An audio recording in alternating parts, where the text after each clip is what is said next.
Hello, this is a video sharing my opinions on what affects the absorption of unskilled third world labor like construction workers, delivery drivers, etc. by developed countries will have for the third world countries themselves. Let me begin by stating that a problem that will intensify as developed countries continue demanding menial labor since their native populations largely scoff at the suggestion that they need to work like construction, agriculture, and caregiving, that people who they invite to do those jobs instead send significant parts of their wages to their families back home. This can encourage idleness and unemployment, since their cash transfers can cover the living and luxury expenses of their entire families, allowing such families to forego work at least temporarily. Thereby, as long as they receive remittance money, they enter into a state of existing within a society where they consume goods and services without having to hone their own behavior so as to give it anything in return, since they are provided for by the remuneration of a much richer foreign society that pays much more for services that they themselves do not even perform, and labor and so on that is performed by just one member of their immediate or extended families instead. Alternatively, it can cause malinvestment into poor choices of educational and training courses, since the buffer of remittance cash insulates against the would-be warning consequences of such poor choice. It has an overall deleterious effect on what people in the labor exporting countries dedicate their energies and time to. The harms of remittance economics do not stop at disincentivizing work or skill development and buttressing inactivity. When remittance receivers find themselves with the leftover cash that overflows the bounds of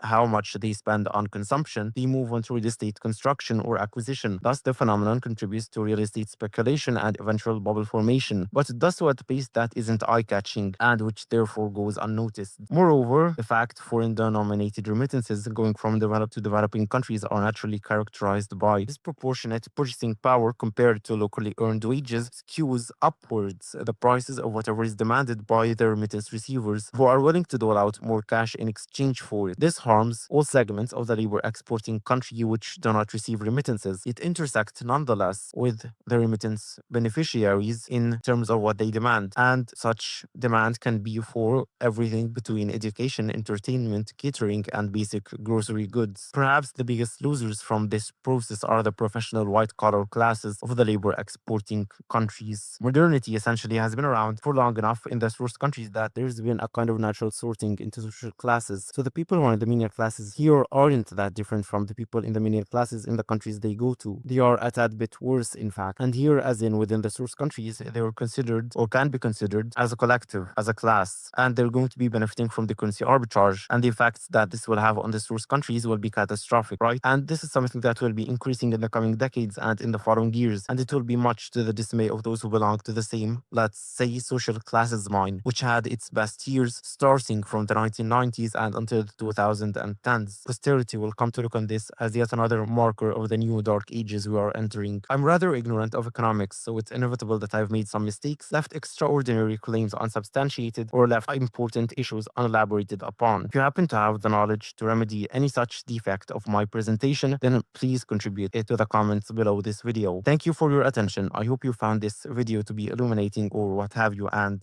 goodbye.